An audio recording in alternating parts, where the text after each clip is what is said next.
Hello. তো আজকের ক্লাসে আমরা ক্লাস 11 এর কোষ নিয়ে আলোচনা করব। দেখতে পাচ্ছ আমাদের প্রথম যে চ্যাপ্টার তোমাদের আমি আজকে ক্লাস 11 এ শুরু করব সেটা হচ্ছে কোষ জীবনের মূল একক। তো এই চ্যাপ্টারের মধ্যে তোমরা ইউক্যারিওটিক সেল, প্রোক্যারিওটিক সেল এগুলো অনেক কিছু নিয়ে জানবে। তো সবার প্রথমে আমাদের এই সিলেবাসটা আমরা আগেই আলোচনা করেছি এটা নিয়ে। তো আমরা এই চ্যাপ্টারটা শুরু করব, cell the unit of life. এখান থেকে তোমাদের কিন্তু 4-5 নাম্বার পরীক্ষা পেয়ে যাবে এই চ্যাপ্টার থেকে।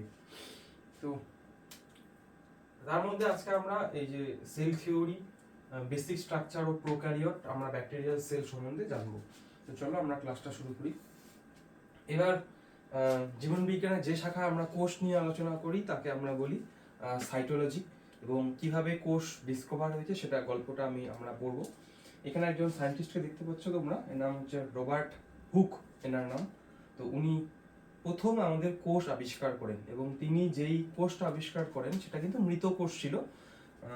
তার মাইক্রোস্কোপ হচ্ছে এটা, এই মাইক্রোস্কোপের সাহায্যে রবার্ট হুক প্রথম আমাদের একটা মৃত কোষ তিনি প্রথমবার লক্ষ্য করেন। এবার তিনি কোষটা যে আমাদের আবিষ্কার করেছিলেন সেই কোষটা একটা গাছের ছাল, এই যে এটা ছিল স্প্যানিশ ওক গাছ, সেই গাছের কর্ক সেল। আমাদের একটা গাছের বাকলের একটা উপাদান হচ্ছে কর্ক সেল, ওই কর্ক সেল থেকে আমাদের তিনি প্রথম কোষ আবিষ্কার করেছেন। এবং তিনি তার জন্য গাছের ছালের একটা টুকরো এই যেখানে রেখেছেন, এটা ছিল তার মাইক্রোস্কোপ, এখান থেকে তার আলো আসে এবং তিনি মাইক্রোস্কোপের মধ্যে ওটাকে দেখে এই ছবিটা ড্র করেছিলেন। এবং ছবিটা যখন তিনি ড্র করেছিলেন তিনি দেখতে পাচ্ছিলেন যে কর্কের যে কোষগুলো সেগুলো মৌমাছির চাকের মতো, ওই মৌমাছির চাকের যেমন ছবি, হেক্সাগোনাল ছবি, এরকম তিনি কোষগুলো দেখতে পাচ্ছিলেন। এবং তিনি তার নাম, তখন তো আর কোষ বলতে জানতাম না, তিনি তখন তাকে নাম দিয়েছিলেন সেলুলা, সেলুলা নাম দিয়েছিলেন। ঠিক আছে। তো এভাবে আমাদের প্রথম মৃত কোষ আবিষ্কার হয়। পরবর্তীতে আমাদের লিওয়েন হক নামের বিজ্ঞানী তিনি প্রথম লিভিং সেল তিনি ডিসকভার করেন। তিনি ব্যাকটেরিয়াল সেল, বিভিন্ন animal cell, plant cell, RBC, WBC, তিনি এগুলো প্রথম জীবিত কোষ তিনি লক্ষ্য করেছিলেন। ঠিক আছে, এই হচ্ছে বেসিক কিছু জিনিস। এরপর তোমাদের সিলেবাসে দেখবে একটা, তাহলে এটা আমরা পড়লাম একটু সেল থিওরি নামে একটা তোমাদের বিষয় আছে। এবার আমরা আগে দেখি সেলটা কি। এবার এই যে কোষ কোষ আমরা বলছি, কোষটা অ্যাকচুয়ালি কি সেটা সম্বন্ধে আমরা জানবো। এবার আমাদের ল্যামার্ক সম্বন্ধে তোমরা পড়েছো নিশ্চয়ই ক্লাস 10-এ। ল্যামার্ক বলেছিলেন যে কোনো কাউকে আমরা জীব তখনই বলবো যখন সে কোষ দ্বারা গঠিত হবে, যার মধ্যে কোষ নেই তাকে আমরা জীব বলতে পারি না। ঠিক আছে। এবার কোষ, একটা ইউনিসেলুলার অর্গানিজম বা এককোষী যে প্রাণী হয় তাদের মধ্যে কি ক্যারেক্টার থাকে। এবার কাউকে আমরা জীব বলার জন্য তাদের মধ্যে তো কোষ থাকতে হবে। এবং এই মনে করো একটা ব্যাকটেরিয়া এককোষী, এবং আমরা ব্যাকটেরিয়ার মধ্যে জীবনের সমস্ত ক্যারেক্টার দেখতে পাবো। কি ক্যারেক্টার? এই দেখো কি লেখা আছে, ইন্ডিপেন্ডেন্ট এক্সিস্টেন্স। একটা ব্যাকটেরিয়া স্বাধীনভাবে একা থাকতে পারে এবং সে তার জীবনকে পরিচালনা করার জন্য বিভিন্ন জৈবনিক প্রক্রিয়া যেমন শ্বসন, রেচন, পরিপাক, এই সমস্ত প্রক্রিয়াগুলো সে কিন্তু করতে পারে। এই যে performance of essential function of life, এই যে রেচন, শ্বসন বললাম, এগুলো হচ্ছে জীবনের এসেনশিয়াল ফাংশন। এই সব কিছু কিন্তু একটা ইউনিসেলুলার অর্গানিজম করতে পারে। এবং anything less than a complete structure of a cell does not ensure independent living thing. যদি কারোর মধ্যে কোষ না থাকে তাকে আমরা লিভিং থিং বলতেই পারি না। তার জন্য আমরা বলতে পারি কি, কোষকে বলতে পারি জীবনের গঠনগত এবং কার্যগত একক। Structural and functional unit of life is known as cell. ঠিক আছে। এরপরে চলো আমরা কোষ তত্ত্বে ঢুকি। এবার বিভিন্ন বিজ্ঞানী এই কোষ তত্ত্ব বা সেল থিওরিতে আমরা বিভিন্ন বিজ্ঞানী কি কি বলেছে কোষ সম্বন্ধে শুরুর দিকে, সেগুলো সম্বন্ধে আমরা বলবো। প্রথম বিজ্ঞানীটার নাম দেখো, আমাদের কি দেখা আছে, স্ক্লেডেন। এই বিজ্ঞানীটা বিভিন্ন উদ্ভিদ কোষ পর্যবেক্ষণ করেছেন এবং তিনি বলেছেন যে অনেকগুলো উদ্ভিদ কোষ একসঙ্গে মিলে উদ্ভিদ কলা সৃষ্টি করেছে। ঠিক আছে, এটা বিজ্ঞানী স্ক্লেইম্যানের আমাদের উক্তি। এবার এই নিচে আরেকজন বিজ্ঞানীর নাম দেখতে পাচ্ছ, ইনার নাম হচ্ছে সোয়ান। তোমরা ক্লাস 10 নিউরনের সোয়ান কোষ পড়েছো। এই সেই বিজ্ঞানী যে নিউরনের ওই সোয়ান কোষের নামটা দিয়েছিলেন, তার নাম অনুসারে সোয়ান কোষ হয়। এবার থিওডোর সোয়ান তিনি কি বলেছেন, তিনি ডিফারেন্ট অ্যানিমেল সেল লক্ষ্য করেছেন এবং লক্ষ্য করেছেন যে প্রতিটি প্রাণী কোষের বাইরের দিকে আমাদের একটা আবরণী আছে, যাকে বর্তমানে আমরা কোষ পর্দা বা প্লাজমা মেমব্রেন বলি ইংরেজিতে। এছাড়াও তিনি পরবর্তীতে যখন প্ল্যান্ট সেল লক্ষ্য করেন, তিনি বলেছেন যে প্ল্যান্ট সেলদের মধ্যে কোষ পর্দা তো আছেই, এই কোষ পর্দা ছাড়াও তাদের মধ্যে আমাদের আরেকটা প্রাচীর বর্তমান, যেটাকে আমরা বলছি কোষ প্রাচীর। তাহলে এই রেড কালারের এটা কি, কোষ প্রাচীর। ঠিক আছে, তাহলে এই হচ্ছে সোয়ানের উক্তি যে কোষ পর্দা তো আছে, তাছাড়া আমাদের একটা কোষ প্রাচীর। এই পর্যন্ত আমরা পড়লাম। এবার লেখা আছে নিচে, দেখো কি লেখা আছে, on the basis of this Schwann propose the hypothesis that the bodies of animal and plant composed of cells and product of cell. এবার সোয়ান কি বলেছেন এই সব কিছু থিওরি দেখে, যে আমাদের প্রত্যেকটা অ্যানিমেল এবং প্ল্যান্ট কোষ দ্বারা তৈরি, এবং শুধু কোষ দ্বারা না, কোষ থেকে যে সমস্ত উপাদান তৈরি হয়, যেমন কি কি উপাদান তৈরি হয়, বিভিন্ন প্রোটিন, শর্করা, সেই উপাদানগুলো দিয়ে একটা আমাদের অ্যানিমেল বা প্ল্যান্ট তৈরি হয়। ঠিক আছে, তাহলে এটা কোষ থিওরির বেসিক।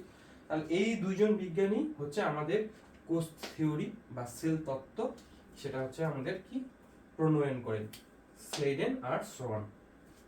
এবার এই দুইজন বিজ্ঞানী কোষ তত্ত্ব বললেও তারা কিন্তু এটা বলতে পারেনি যে কিভাবে নতুন কোষ তৈরি হয়, নতুন কোষটা আসে কোথা থেকে, এটা সম্বন্ধে তারা বলতে পারে। পরবর্তীতে আরেকজন বিজ্ঞানী রবার্ট ভিটকো, এই বিজ্ঞানীটা আমাদের প্রথমবার বলেন যে একটা নতুন সেল তৈরি হবে তার পুরনো সেলকে, একটা পুরনো সেল মাঝখানে ভেঙে গিয়ে বিভাজন হয়ে আমাদের দুটো নতুন সেল তৈরি হয়। এই ঘটনাকে তারা কি বলেছে, ওমনিস সেলুলার। কি লেখা আছে দেখো, new cells are from pre existing cell, পুরনো কোষ থেকে আমাদের নতুন কোষের সৃষ্টি হয়। ঠিক আছে, এই জিনিসটা ভালো করে মনে রাখবে, ওমনিস সেলুলার।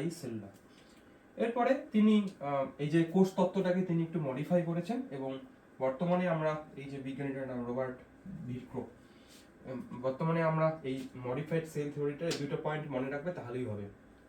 কি বলেছে, all living organism are composed of cells and product of cell, প্রত্যেকটা লিভিং অর্গানিজম কোষ দ্বারা তৈরি এবং কোষ থেকে উৎপাদিত বস্তু দ্বারা তৈরি, এবং নতুন সেল পুরনো কোষ থেকে তৈরি হয়। এটাই হচ্ছে তোমাদের সেল তত্ত্বের মডিফাইড রূপ। গেল বুঝা? এবার আমরা এটা পরে বলবো, বিভিন্ন যে সেলগুলো আছে তাদের কিন্তু এক একটার গঠন, আকার, আকৃতি এক এক রকম, এখানে ডিফারেন্ট দেওয়া আছে। সবচেয়ে ক্ষুদ্রতম কোষ হচ্ছে আমাদের মাইক্রোপ্লাজমা লেডলাই, এই যে 0.1 মাইক্রোমিটার, আর সবচেয়ে বড় কোষের নাম হচ্ছে উটপাখির ডিম। জাস্ট এই দুইটা মনে রাখবে, সবচেয়ে ছোট কোষ এবং সবচেয়ে বড় কোষের নাম। এবার কোষ ডিফারেন্ট শেপের হয়, আমাদের নিউরন একরকম দেখতে হয়, আর বিসিআর একরকম দেখতে হয়, ডাব্লিউসিআর একরকম দেখতে হয়, গবলেট কোষ একরকম দেখতে হয়, ব্যাকটেরিয়া একরকম হয়, ব্যাকটেরিয়ার মধ্যে আবার ডিফারেন্ট টাইপস আছে। তো এইগুলো হচ্ছে আমাদের ডিফারেন্ট কোষের আকার। এইবার মূলত আমাদের নিউক্লিয়াসের গঠনের উপর নির্ভর করে আমরা কোষকে তিন ভাগে ভাগ করি, প্রোক্যারিওটিক কোষ, মেসোক্যারিওটিক কোষ এবং ইউক্যারিওটিক কোষ। এই তিনটা সম্বন্ধে আমরা একটু পড়বো এবার। তো চলো আমরা এটা নিয়ে একটু দেখি। তাহলে আমাদের তিন ধরনের নিউক্লিয়াসের গঠনের উপর নির্ভর করে আমাদের তিন ধরনের কোষ পাই।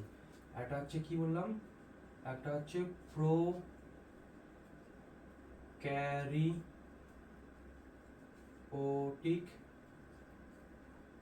সেল,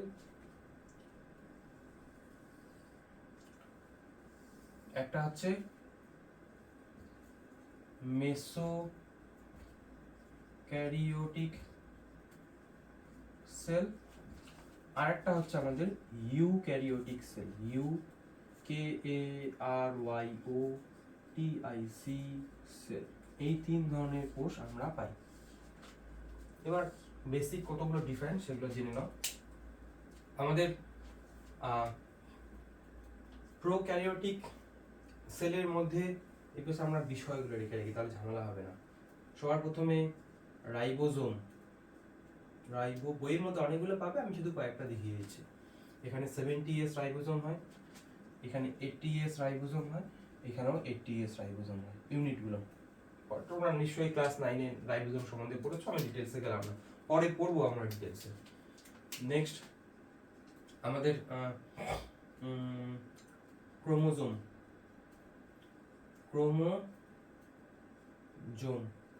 আমাদের এখানে যে ডিএনএটা আছে, ডিএনএতে হিস্টোন প্রোটিন থাকে না। অ্যাকচুয়ালি প্রোক্যারিওটিক কোষে ওটাকে আমরা ক্রোমোজোম বলতেই পারি না, ওটাকে আমরা জাস্ট ডিএনএ বলি, ঠিক আছে? এই জিনিসটা মনে রাখবে।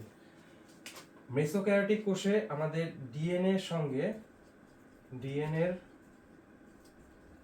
সঙ্গে অ্যাসিডিক, মানে ক্রোমোজোমে অ্যাসিডিক প্রোটিন থাকে, আর ইউক্যারিওটিক ক্ষেত্রে তো আমাদের হিস্টোন প্রোটিন থাকে, ঠিক আছে?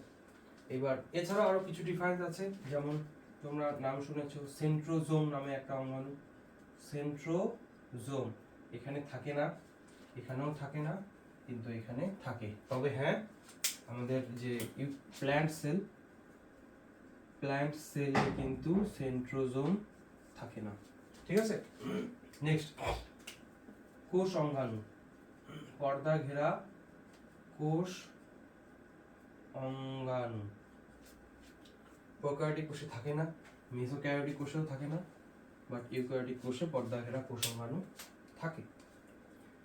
এইবার আমাদের এই কয়েকটা হচ্ছে বেসিক ডিফারেন্স প্রোক্যারিওটিক, মেসোক্যারিওটিক এবং ইউক্যারিওটিক সেলের মধ্যে। এইবার ইউক্যারিওটিক কোষের মধ্যে তোমরা যদি এক্সাম্পল দেখো, সেটা হচ্ছে আমাদের প্ল্যান্ট সেল আর হচ্ছে অ্যানিমেল। প্ল্যান্ট আর অ্যানিমেল সেলগুলো হয় ইউক্যারিওটিক। মেসোক্যারিওটিক সেলের এক্সাম্পল সেরাটিয়াম নামে একটা তোমরা জীব পাবে দেখতে, বইয়ের মধ্যে নিশ্চয়ই লেখা আছে সেরাটিয়াম, হ্যাঁ ঠিকই বলছি, সেরাটিয়াম। আর আমাদের প্রোক্যারিওটিক কোষের এক্সাম্পল কি কি? ব্যাকটেরিয়া, তারপর মাইকোপ্লাজমা, পরে মাইক্রোপ্লাজমা পরে লিখবো, পিপিএলও প্লাস সায়ানোব্যাকটেরিয়া। তো এই কয়েকটা কি এগুলো জিনিস, সায়ানোব্যাকটেরিয়া কি পড়বো, পিপিএলও কি পড়বো, ব্যাকটেরিয়া কি আমরা পড়বো। তাহলে এই হচ্ছে বেসিক ডিফারেন্স একটা 3 ধরনের কোষের উপর ডিপেন্ড করে। এটা কিসের উপর ভিত্তিতে ভাগ করা হয়েছে? নিউক্লিয়াসের গঠনের উপর। এছাড়াও আমাদের আরো 2 ধরনের আমাদের কোষ পাওয়া যায়। একটা হচ্ছে আমরা দেহকোষ বলি, দেহকোষ, আর একটা হচ্ছে আমাদের জনন কোষ। শুক্রাণু ডিম্বাণু হচ্ছে জনন কোষ, আর আমাদের এই দুটো ছাড়া বাকি সব কোষকে আমরা বলি দেহকোষ। এখানে ক্রোমোজোম সংখ্যা হ্যাপ্লয়েড থাকে, এখানে ডিপ্লয়েড থাকে। এগুলো ছোটবেলার পড়া, তাই আমি এখানে যাবো না। তাহলে এই হচ্ছে আমাদের বেসিক জিনিসগুলো। এবার আমরা একটা প্রোক্যারিওটিক কোষ সম্বন্ধে ডিটেলসে পড়বো, মানে একটা ব্যাকটেরিয়াল কোষ সম্বন্ধে। আজকের ক্লাসে শুধু আমরা ব্যাকটেরিয়া সম্বন্ধেই জানবো, তাই বই খুলো, সুন্দর করে জিনিসগুলো দেখতে থাকো।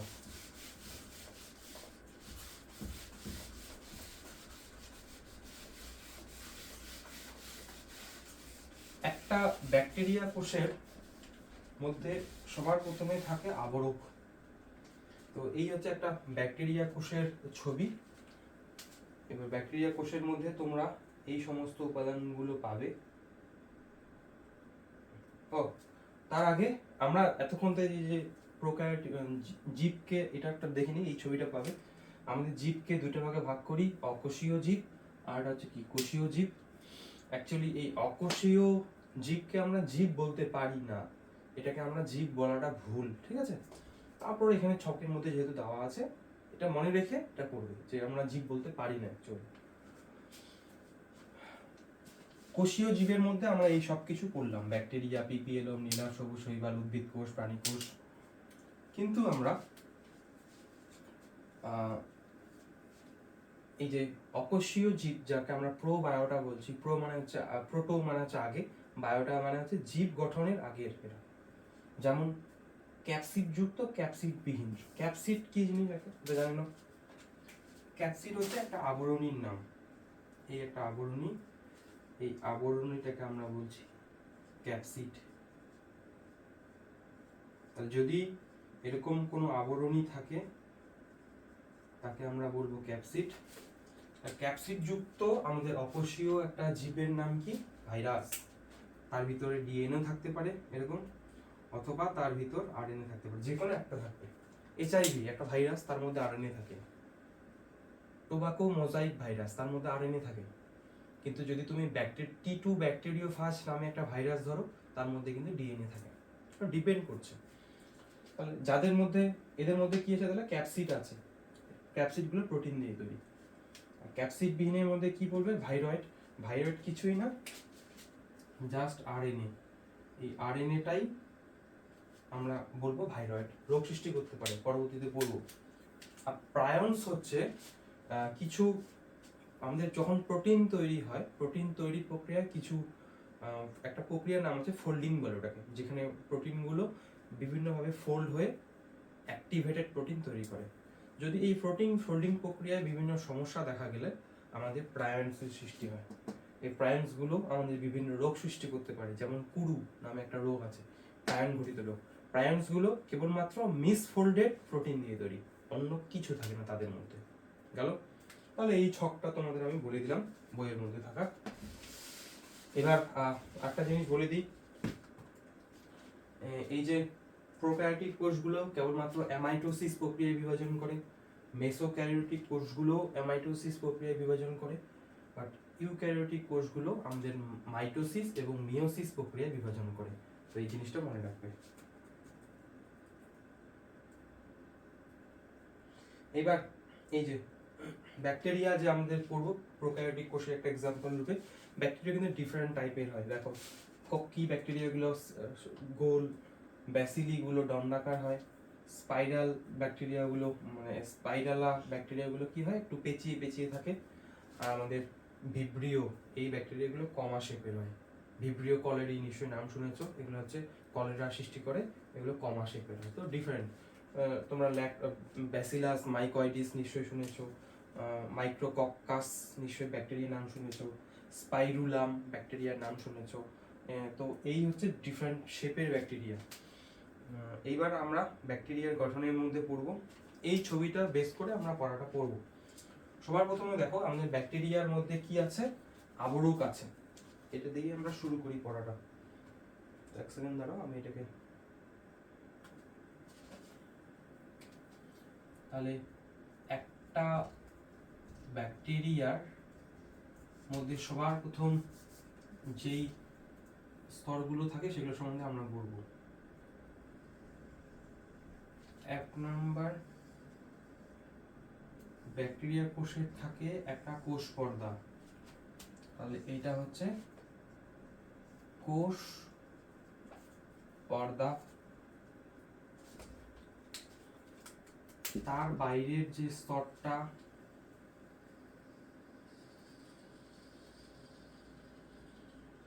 সেটাকে আমরা বলি, এই টোটাল স্তরটা হচ্ছে আমাদের কোষ প্রাচীর, অনেক পুরু হয়, কোষ পর্দার তুলনায় অনেকটাই মোটা হয়, তাই এটাকে আমরা, এই টোটালটাই হচ্ছে আমাদের কোষ প্রাচীর। তাহলে এটা হচ্ছে আমাদের কোষ প্রাচীর। কিভাবে কোষ প্রাচীরটা তৈরি হয় আমরা পড়ব। এই কোষ প্রাচীরের বাইরের দিকে আরেকটা স্তর থাকে, এটাকে আমরা বলি স্লাইম স্তর। সবার বাইরের স্তরটার নাম কি আমাদের? স্লাইম স্তর। এটা 1 নাম্বার স্তর, এটা 2 নাম্বার স্তর, এটা 3 নাম্বার স্তর। ঠিক আছে? এবার এই যে স্লাইম স্তরটা, এটা প্রধানত এটার যে উপাদান সেটা হচ্ছে বিভিন্ন ধরনের শর্করা, যেমন গ্লুকোজ, গ্যালাক্টোজ,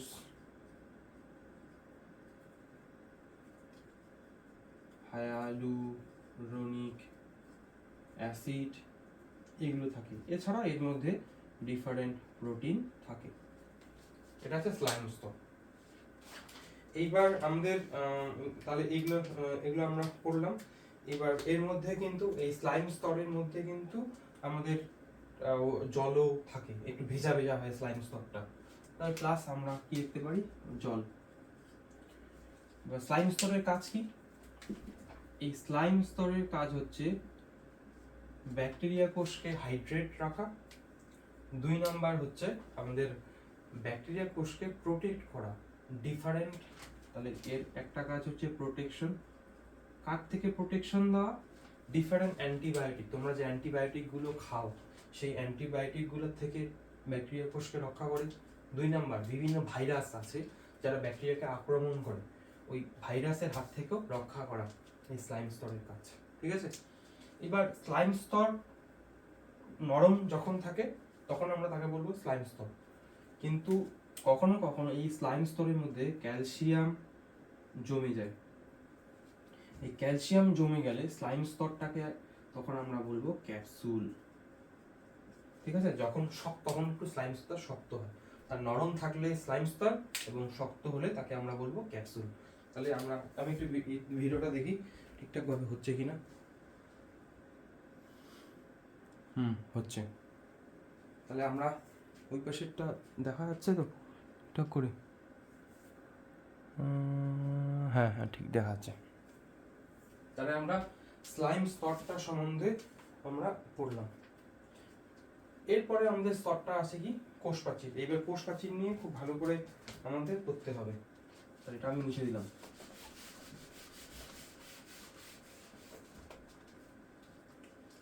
এবার আমাদের ব্যাকটেরিয়া কোষের কোষ প্রাচীরের যে প্রধান উপাদান সেটার নাম হচ্ছে পেপটিডোগ্লাইক্যান। খুব ভালো করে এটা মনে রাখবে। পেপটিডোগ্লাইক্যান কি দিয়ে তৈরি?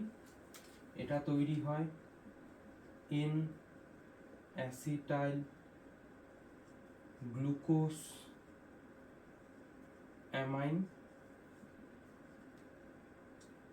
আরেকটা উপাদান হচ্ছে এন অ্যাসিটাইল মিউরামিক অ্যাসিড। এই দুইটা উপাদান দিয়ে পেপটাইডোগ্লাইকান তৈরি। এটা খুব ভালো করে মনে রাখবে।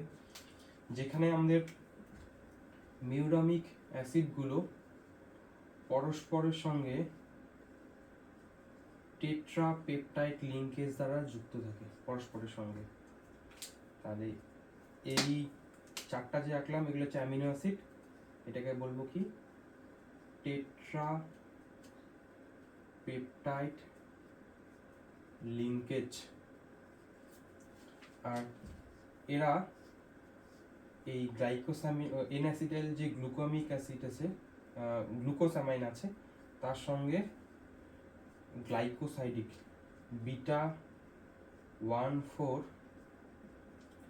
গ্লাইকোসাইডিক বন্ধনী দ্বারা যুক্ত থাকে। এই যে বিটা এন অ্যাসিটাইল, এই যে আমাদের এইগুলো হচ্ছে গ্লাইকোসাইডিক বন্ধনী, যার পরে আবার তোমরা এন অ্যাসিটাইল মিউরামিক অ্যাসিড পাবা এবং তাদের মাঝখানে টেট্রাপেপটাইড লিঙ্কেজ। তো অ্যাকচুয়ালি পেপটাইড ও গ্লাইকেনগুলো এরকম করে থাকে। ঠিক আছে? এবার আমাদের ব্যাকটেরিয়া 2 ধরনের হয়। কিছু ব্যাকটেরিয়াকে আমরা বলি গ্রাম নেগেটিভ ব্যাকটেরিয়া, আর কিছু ব্যাকটেরিয়াকে আমরা বলি gram positive bacteria. Gram negative bacteria একটা উদাহরণ দিই। এস্চেরিকিয়া কোলাই বা ইকোলাই ব্যাকটেরিয়া। গ্রাম নেগেটিভ বিভিন্ন ব্যাসিলাস ব্যাকটেরিয়াগুলো গ্রাম নেগেটিভ ব্যাকটেরিয়া, যেমন বললাম ব্যাসিলাস, এগুলো হচ্ছে আমাদের কি গ্রাম পজিটিভ ব্যাকটেরিয়া। এবার কিভাবে এই গ্রাম স্টেইনিং একটা প্রক্রিয়া আছে সেটা আমরা পড়বো পরে, এখন না। তো এই দুই ধরনের যে ব্যাকটেরিয়া তার মধ্যে তুমি ডিফারেন্স পাবা স্ট্রাকচারের মধ্যে। মানে কোষ প্রাচীরের কাজ কি, ব্যাকটেরিয়াকে, এটারও কাজ হচ্ছে ব্যাকটেরিয়াকে আমাদের কি প্রোটেকশন দেওয়া। এবার এই দুইটা স্ট্রাকচারের মধ্যে আমরা ডিফারেন্সটা করব।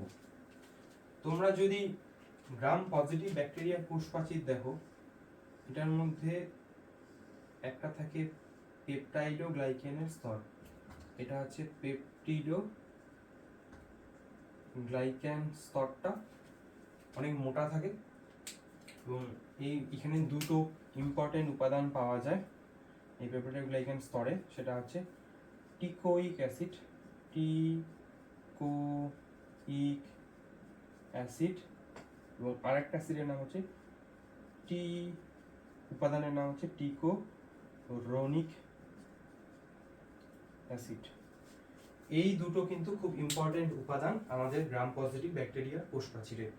এবার একটা জিনিস তোমাদের বলে দিই, টিকোইক অ্যাসিড কোথায়, টিকোইক অ্যাসিড গ্রাহক রূপে কাজ করে, গ্রাহক রূপে কাজ করে। আর টিকোরোনিক অ্যাসিড হচ্ছে তোমাকে দৃঢ়তা প্রদান করে, কোষ প্রাচীরকে দৃঢ়তা প্রদান করে। গ্রাহক মানে এখানে মনে করো এই ব্যাকটেরিয়া একটা কোষের মধ্যে আমাদের ব্যাকটেরিয়া কোষটা যুক্ত হবে, তো যুক্ত হতে আমাদের এই টিকোইক অ্যাসিডগুলো সাহায্য করে। ঠিক আছে, এটাই আমি বলছিলাম। তো এইটুকু যা হয়তো বুঝলে। এবার এটা কোষ প্রাচীরটা, এবং কোষ প্রাচীরের ভিতরে আমাদের কি থাকে, কোষ পর্দা। এই হচ্ছে আমাদের কোষ পর্দা। ঠিক আছে, আশা করি বোঝা গেল। কিন্তু তুমি যদি গ্রাম নেগেটিভ ব্যাকটেরিয়ার ক্ষেত্রে যাও, এই স্ট্রাকচারটা একটু ডিফারেন্স পাবে। কেমন ডিফারেন্স? এক্ষেত্রে তুমি সবার প্রথমে একটা লাইপোপ্রোটিন, লাইপোপ্রোটিন স্তর পাবে। ঠিক, লাইপোপ্রোটিন স্তর পাবে। তারপরে একটা স্তর পাবে, এটা হচ্ছে লাইপোলিপিডস,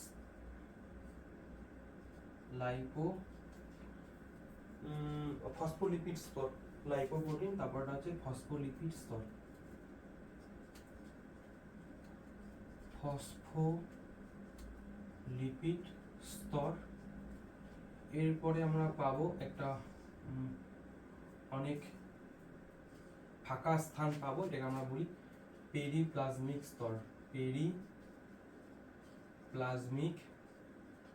স্তর। এই ফাঁকা স্থানটা একটুখানি এখানে বিভিন্ন এনজাইম এবং আমাদের একটা জেলি টাইপের হয় এই পেরিপ্লাজমিক স্তরটা। এবং এরপরে আমাদের থাকে পেপটিডোগ্লাইকেন স্তরটা, পেপটিডোগ্লাইকেন স্তর থাকে। এবং তারপরে থাকে আমাদের কোষ পর্দা। তাহলে এই হচ্ছে আমাদের কোষ পর্দা। আশা করি বোঝা গেল দুইটা স্তরের মধ্যে ডিফারেন্স। ঠিক আছে, পেরিপ্লাজমিক স্তর হয়েছে। এবার এই ছিল আমাদের তাহলে কোষ প্রাচীরটা। তা আমাদের দুইটা কোষ প্রাচীর কিন্তু আলাদা, গ্রাম পজিটিভের ক্ষেত্রে এটা আর গ্রাম নেগেটিভের ক্ষেত্রে এটা। গ্রাম নেগেটিভ ব্যাকটেরিয়ার ক্ষেত্রে দুটো লিপিড স্তর পাওয়া যায়। ঠিক আছে, একটা হচ্ছে আমাদের কোষ পর্দা আর একটা হচ্ছে এই যে ফসফোলিপিডের স্তর। এই যে এটা, এই দুইটা স্তর খুব ইম্পর্টেন্ট মনে রাখবে। তাহলে আমরা এইটুকু জিনিস পড়লাম। এবার আমরা কি পড়বো, এরপরে আমাদের আছে জেনেটিক ম্যাটেরিয়াল। আচ্ছা ঠিক আছে, পড়ে নিই। এবার ব্যাকটেরিয়ার মধ্যে আমাদের তার নিজস্ব ডিএনএ থাকে। এই যে ডিএনএটা ডবল স্ট্যান্ডার্ড হয়, মানে দুইটা তন্তু দিয়ে তৈরি ডিএনএ যেমন ওরকম থাকে। এই ডিএনএটার মধ্যে কোনো যেহেতু হিস্টোন প্রোটিন থাকে না, এইটাকে আরেকটা নাম আছে নিউক্লিওয়েড, নিউক্লিওয়েড, ঠিক আছে? এটাই নিউক্লিওয়েড, এটাই ডিএনএ। এছাড়াও আমাদের ব্যাকটেরিয়ার কোষে কিছু দ্বিতন্ত্রী, কি বললাম, কিছু দ্বিতন্ত্রী মানে এরা ডবল স্ট্যান্ডার্ড চক্রাকার ক্ষুদ্র ক্ষুদ্র ডিএনএ অণু থাকে, এইগুলোকে আমরা বলি প্লাজমিড। এটা ভালো করে মনে রাখবে, এগুলোকে আমরা বলি প্লাজমিড। ক্লাস 12-এ উঠে দেখবে যে প্লাজমিডগুলো আমাদের কত কাজে লাগে। একবার আমি ভিডিওটা দেখিনি যে ঠিকঠাক হচ্ছে কিনা, আর কতটা সময় হলো, আচ্ছা 30 মিনিট হলো। এইবার এই প্লাজমিডগুলোর মধ্যে আমি মুছে দিই, এটা দরকার নেই।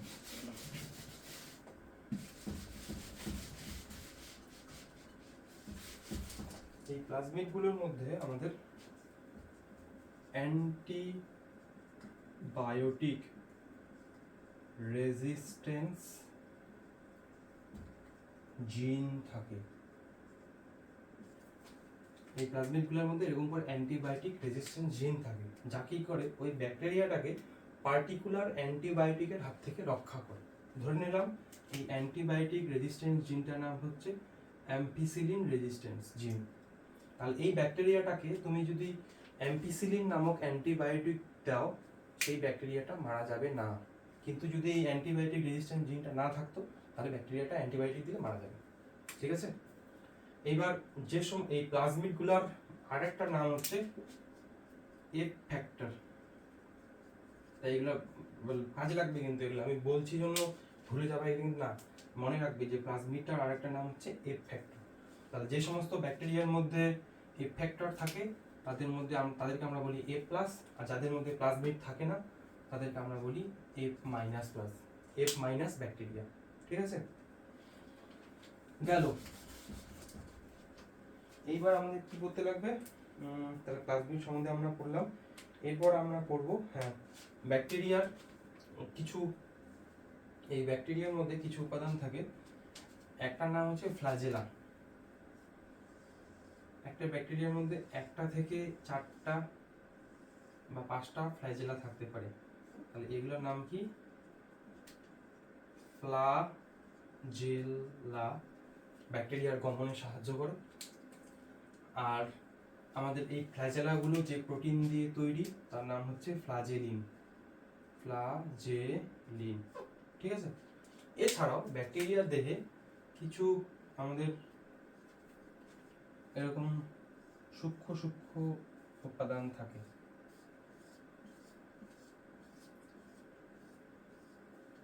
এইগুলোর নাম হচ্ছে কি বলতো, এইগুলোর নাম হচ্ছে আমাদের কি বলে,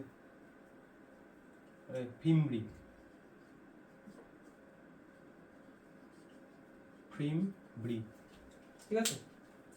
আর এই ফিমব্রিগুলোর কাজ কি? অ্যাটাচমেন্টে সাহায্য করা। অ্যাটাচমেন্ট, কোনো কোষে বা পাথরের গায়ে আটকে থাকতে এই ফিমব্রি সাহায্য করে। ফিমব্রির সংখ্যা অনেক। এবার আমাদের ফিমব্রি ছাড়াও ব্যাকটেরিয়ার কোষে আরো কিছু অংশ থাকে। এই বইয়ের মধ্যে অনেক বইয়ে কিন্তু ফিমব্রিকে একই জিনিস বলা আছে। হ্যাঁ, ফিমব্রি আর যেটা আমি এখন লিখবো সেটা সম্বন্ধে, এটাকে বলি আমরা পিলি।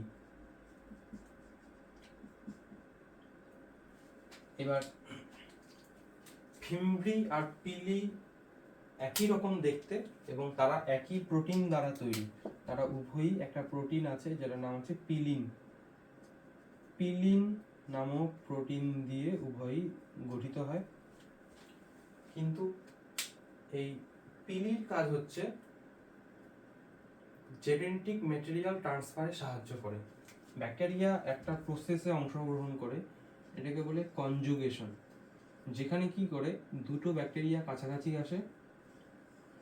এবার মনে করো এই ব্যাকটেরিয়ার মধ্যে প্লাজমিড আছে আর এই ব্যাকটেরিয়ার মধ্যে নেই, তাহলে এটা এ প্লাস ব্যাকটেরিয়া আর এটা এ মাইনাস। তারা কি করে বলতো, তারা তাদের পিলির সাহায্যে পরস্পরের সঙ্গে যুক্ত হয়। এটা হচ্ছে আমাদের পিলিটা। এবার পিলির ভিতরে আমাদের বলে দিই, আমাদের পিলির ভেতরটা কিন্তু ফাঁপা হয়, আর ফিমব্রির ভেতরটা কিন্তু সলিড হয়, মানে কোনো ভিতরে গহ্বর থাকে না। পিলি আমাদের এই এ প্লাস জিন দ্বারা নিয়ন্ত্রিত হয়, আর ফিমব্রি নিউক্লিওয়েড জিন দ্বারা নিয়ন্ত্রিত হয়। ঠিক আছে, এটার সংখ্যায় কম, এটার সংখ্যায় বেশি। এবার এটা কি করে, এর আমাদের প্লাজমিডও দ্বিচক্রাকার হয়, তার একটা তন্তু কেটে এই ব্যাকটেরিয়ার মধ্যে পাঠিয়ে দেয়, তারপর এটা পরস্পর লেগে যায়, তাহলে একটা স্ট্র্যান্ড অন্য ব্যাকটেরিয়াকে পাঠিয়ে দিল এই ব্যাকটেরিয়ার মধ্যে, তারপর এ আবার নিজের স্ট্র্যান্ডটা ডবল করে নেয়, এ আবার নিজের স্ট্র্যান্ডটা ডবল করে নেয়। এই প্রক্রিয়াকে বলা হয় কনজুগেশন। তাহলে এই পিলির সাহায্যে আমাদের ডিএনএ, এই প্লাজমিডের ডিএনএটা অন্য ব্যাকটেরিয়া ট্রান্সফার হয়। আশা করি পিলি ফিমব্রি সম্বন্ধে বুঝলে। যদি আর কিছু দেখার থাকলে তাহলে এটা গেল। আরেকটা জিনিস, পিলি কেবলমাত্র আমাদের গ্রাম নেগেটিভ ব্যাকটেরিয়া পাওয়া যায়, আর ফিমব্রি গ্রাম নেগেটিভ গ্রাম পজিটিভ উভয় ব্যাকটেরিয়ায় পাওয়া যায়। ঠিক আছে, এই জিনিসগুলো আমার নিজেরও মাঝে মাঝে ভুলে যাই অনেক কিছু, তাই এগুলো লিখে রাখবে পড়বো। ঠিক আছে, এরপর তোমাদের যেটা করতে লাগবে, ফ্লাজেলার আমার ব্যাকটেরিয়ার মধ্যে বাকি যে উপাদানগুলো আছে সেগুলো একবার দেখে নিই। তাহলে আমরা কোনগুলো পড়লাম, সাইটোপ্লাজমিক পর্দা, ফ্লাজেলা, আমাদের ফ্লাজেলার গঠন নিয়ে পড়ার বাকি আছে, আর কতগুলো জিনিস আমি বলে দিচ্ছি। দাঁড়াও, ফ্লাজেলার গঠনটা সবার লাস্টে পড়বো। ব্যাকটেরিয়ার মধ্যে আমাদের কি রাইবোজোম যেটা থাকে, সেই রাইবোজোমটা হচ্ছে আমাদের 70S থাকে, এছাড়া বিভিন্ন সঞ্চিত খাদ্যবস্তু থাকে। এবার আরেকটা জিনিস, ব্যাকটেরিয়ার যে কোষ পর্দাটা আছে না, সেটা এরকম কতগুলো থলির মতো অঙ্গাণু সৃষ্টি করে। এই অঙ্গাণুগুলোর নাম হচ্ছে মেসোজোম। এই থলির মতো অঙ্গাণুর নাম কি? মেসোজোম। এগুলো আমি মুছে দিচ্ছি, যেগুলো আমাদের পড়া হয়ে গেছে সেগুলো আমি মুছে দিচ্ছি। এবার একটা জিনিস দেখাই, ওয়েট। মেসোজোম আমাদের আছে। এবার আমি কি জিনিস দেখাতে চাইলাম, এক সেকেন্ড দাঁড়াও, আমি যে জিনিসটা বলতে যাচ্ছি হারিয়ে গেল কোথাও, দাঁড়াও।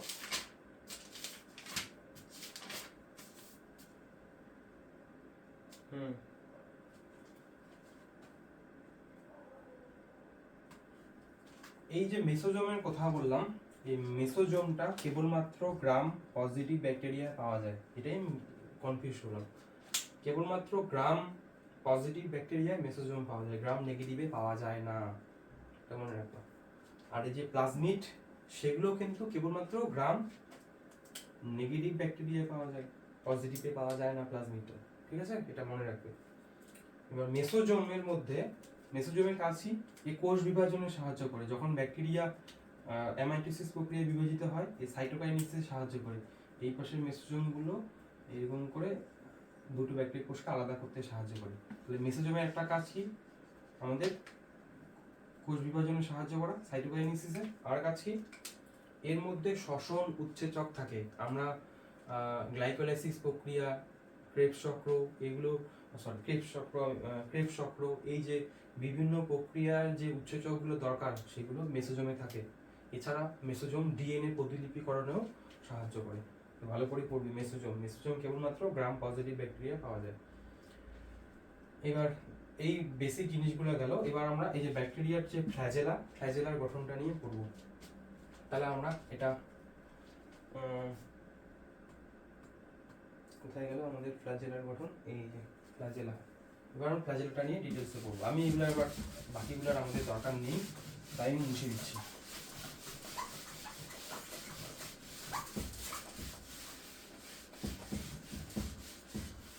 এবার আমাদের গ্রাম পজিটিভ এবং গ্রাম নেগেটিভ ব্যাকটেরিয়ার ফ্ল্যাজেলা কিন্তু আলাদা হয়। এবার তোমরা যদি গ্রাম, আমি একটু ছবিটা আঁকছি, তোমরা একটু ভালো করে টুকে রাখবে, ঠিক আছে? গ্রাম পজিটিভ ব্যাকটেরিয়ার ফ্ল্যাজেলাটা এরকম হয়। এই কোষ আমাদের কি, এটা পর্দাটা, তারপর কি পেপটাইডোগ্লাইকেন স্তর। এবার কিছু রিং থাকে, আমি আঁকবো তোমরা দেখবে। একটা রিং এর নাম হচ্ছে এম রিং, এটার নাম হচ্ছে এম রিং, এবং আর একটা রিং থাকে কোষ পর্দার মধ্যে, সেটার নাম হচ্ছে এস রিং। এটা হচ্ছে আমাদের কি এস রিং। এরপর আমাদের একটা অংশ থাকে, এটাকে বলি আমরা হুক। হুক। এবার তারপর থাকে আমাদের ফিলামেন্ট, এই অংশটাকে বলি ফিলামেন্ট। আর এটা হচ্ছে আমাদের গ্রাম পজিটিভ ব্যাকটেরিয়া ফ্ল্যাজেলার ছবি। দুইটা রিং থাকে, এম রিং, এস রিং, আর একটা হচ্ছে ফিলামেন্ট। এবার এই রিংগুলোর মাঝখানে আমাদের একটা রড থাকে, এরকম করে একটা রড থাকে, তাহলে এটা হচ্ছে আমাদের রড, ঠিক আছে। আর তুমি যদি গ্রাম নেগেটিভ ব্যাকটেরিয়ার ক্ষেত্রে দেখো, গ্রাম নেগেটিভ ব্যাকটেরিয়ার ক্ষেত্রে 4টা রিং পাওয়া যায়। সবচেয়ে নিচের রিংটাকে আমরা এম রিংই বলছি, এটা হচ্ছে এস রিং, আর এরপরে রিংগুলো হচ্ছে আমাদের পি রিং এবং এল রিং। এটা হচ্ছে আমাদের পি রিং আর এটা হচ্ছে এল রিং, ঠিক আছে। এবার যখন রোটেশন হয়, রোটেশনের সময় এবার কি করে ব্যাকটেরিয়া তার ফ্ল্যাজেলাগুলোকে এরকম করে ঘোরায়। এবার ঘোরাতে এই রিংগুলো সাহায্য করে। এবার ঘোরানোর সময় আমাদের কোন কোন, এটা মাঝখানে কিন্তু রডটা, ঠিক আছে, এই যে রড, এটা রডটা। এবার এটা হচ্ছে হুক, আর এটা হচ্ছে আমাদের কি ফিলামেন্টটা, এটা হচ্ছে আমাদের ফিলামেন্ট। এবার ফিলামেন্ট গুলো কিন্তু ফাঁপা হয়, এরকম করে ফ্ল্যাজেলিন প্রোটিন গুলো থাকে এবং মাঝখানটা কিন্তু ফাঁপা থাকে, ঠিক আছে। এইবার আরেকটা জিনিস বলি, তুই এরকম ফ্ল্যাজেলিন প্রোটিন 3 থেকে 11টা থাকতে পারে। এবার রোটেশনের সময় আমাদের এম, এস আর রড, এই 3টা হচ্ছে ঘুরে রোটেট হয়, ঠিক আছে। এই পি রিং আর এল রিং কিন্তু নড়ে না, ঠিক আছে। তাহলে আমাদের M, S, hook, flagellin, flagella, এই যেগুলো কিন্তু নড়ে। এবার একটা জিনিস বলে দিই, এই যে রিংগুলার মাঝখানে যে রডটা আছে, এই রডটার মাঝখানটা কিন্তু ফাঁপা থাকে। এই যে ফ্ল্যাজেলিন প্রোটিনগুলো, সেগুলো ব্যাকটেরিয়া কোষে তৈরি হয়, এগুলো এই ছিদ্রের মধ্য দিয়ে, হুকের ছিদ্রের মধ্যে দিয়ে এইখানে কিন্তু ট্রান্সফার হয়, ঠিক আছে। এবার ডিফারেন্ট ফ্ল্যাজেলিন দিয়ে আমাদের ডিফারেন্ট অংশগুলো তৈরি। আমাদের যে ফিলামেন্টগুলো, এই ফিলামেন্টগুলো হচ্ছে আমাদের ফ্ল্যাজেলিন এ প্রোটিন দ্বারা তৈরি, হ্যাঁ ফ্ল্যাজেলিন এ। এবার হুকটা হচ্ছে আমাদের ফ্ল্যাজেলিন ই প্রোটিন দিয়ে তৈরি, উভয় ক্ষেত্রেই ফ্ল্যাজেলিন ই প্রোটিন দিয়ে তৈরি। আর বাকি আমাদের যে রিংগুলো, এই রিংগুলোকে আমরা একসঙ্গে কিন্তু বলি বেজাল বডি। বেজাল বডি, এগুলো যে ফ্ল্যাজেলিন প্রোটিন দিয়ে তৈরি, সেগুলোর নাম হচ্ছে ফ্ল্যাজেলিন বি, সি আর F. Flagellin B, C, F, এইটুকু জিনিস মনে রাখবে। এইবার ব্যাকটেরিয়ার যে ফ্ল্যাজেলাগুলো আছে না, সেগুলো কিন্তু অ্যান্টি ক্লকওয়াইজ নড়ে। এবার মনে করো ব্যাকটেরিয়াটা একটা কোনো খাদ্যবস্তুর দিকে যাচ্ছে, তখন নর্মাল অবস্থায় ব্যাকটেরিয়া কিন্তু আমাদের কি দিকে নড়ে, অ্যান্টি ক্লকওয়াইজ রোটেট করে। নর্মাল অবস্থায় অ্যান্টি ক্লকওয়াইজ রোটেট করে নর্মাল অবস্থায়, যখন কোনো স্টিমুলেন্ট থাকে তখনও। এবার যখনই মনে করো কোনো বিষ আছে, টক্সিক বস্তু এখানে আছে, তখন ব্যাকটেরিয়া কি করে, ক্লকওয়াইজ রোটেট করে। মনে করো টক্সিক কোনো ম্যাটেরিয়াল যখন থাকে, তখনই সেই ব্যাকটেরিয়াটা কি করে, তার ফ্ল্যাজেলাটাকে ক্লকওয়াইজ রোটেট করে। তখন ব্যাকটেরিয়া আগায় না, স্মুথ ভাবে আগায় না, তখন ব্যাকটেরিয়া রোটেট করছে। দেখো এই রোটেশনকেই বলা হয় টাম্বলিং, টিইউএমবি, টাম্বলিং, TUMBLING, ঠিক আছে। আবার আমি দেখিনি, আমাদের স্টোরেজ বেশি নেই তো, আর 6 মিনিট রেকর্ড হবে আমাদের। নর্মাল অবস্থায় যখন অ্যান্টি ক্লকওয়াইজ রোটেট করে তখন স্মুথলি রোটেশন হয়, আর যখন কি বললাম, যখন সে কোনো টক্সিক বস্তুর দিকে যায় তখন টাম্বলিং করে। এবার যখন এই যে রোটেশনের সময় কোন কোন রিং নড়ে বললাম, এম রিং নড়ে, এস রিং মানে ঘুরে, হুক রডটা ঘুরে, হুকটা ঘুরে, ফিলামেন্ট ঘুরে, কিন্তু আমাদের এই পি রিং আর এল রিং কিন্তু নড়ে না। এইবার এই নড়ার জন্য, এই ঘোরানোর জন্য কিন্তু শক্তির প্রয়োজন হয় আমাদের, এটা মনে রাখবে। তো শক্তিটা কোথা থেকে আসে? আমাদের ব্যাকটেরিয়ার, এই মনে করো ব্যাকটেরিয়ার এটা ছবিটা, ব্যাকটেরিয়ার কোষ পর্দার মধ্যে আমাদের ইলেকট্রন ট্রান্সপোর্ট সিস্টেম পাওয়া যায়।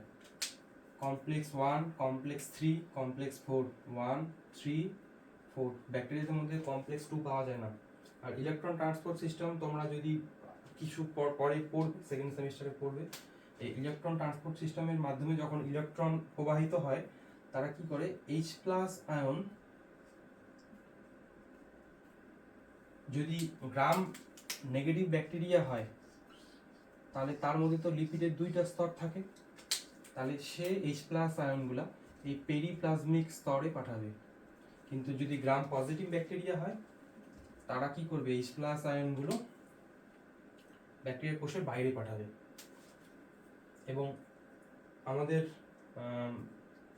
এই যে দেখো এই নীল রঙের প্রোটিনগুলো দেওয়া আছে না, এগুলোকে বলে স্ট্যাটর প্রোটিন।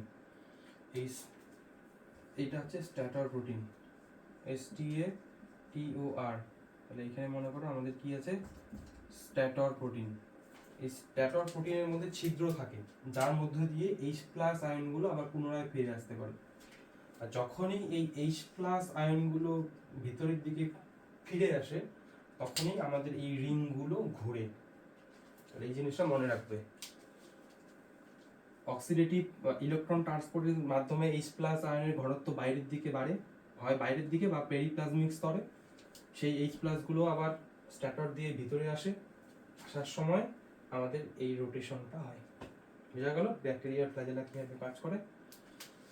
এবার হায়ার ক্লাসে তোমরা এগুলো সম্বন্ধে জানবে, কিভাবে আমাদের ব্যাকটেরিয়াটা আরো ডিটেলসে ক্লকওয়াইজ অ্যান্টি ক্লকওয়াইজ রোটেট করে।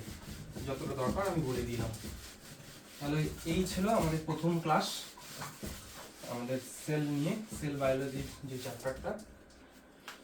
এরপরে যা কিছু বলার ছিল আমি বলেই দিয়েছি। এরপরের ভিডিওতে আমরা গ্রাম স্টেইনিং নিয়ে আলোচনা করব। আজকের ভিডিওতে হয়তো সময়ই হবে না, আমার স্টোরেজ হবে না খুব একটা। পরের ক্লাসে আমরা গ্রাম স্টেইনিং নিয়ে আলোচনা করব, ঠিক আছে? তো পরের ক্লাসে গ্রাম স্টেইনিং, তারপর স্টেপ ওয়াইজ প্রত্যেকটা চ্যাপ্টারের পরপর করে আমরা পড়বো, কোনো কিছু লাফিয়ে বা এরকম করে পড়বো না। তো আজকের ক্লাসে মেনলি আমরা এক সেকেন্ড, তো আজকের ক্লাসে এই বিষয়গুলো নিয়ে পড়লাম। পরের ক্লাসে আবার আমাদের দেখা হবে। চ্যানেলটা সাবস্ক্রাইব করে রাখবে এরকম ইউজফুল ভিডিও পাওয়ার জন্য, ঠিক আছে? Thank you.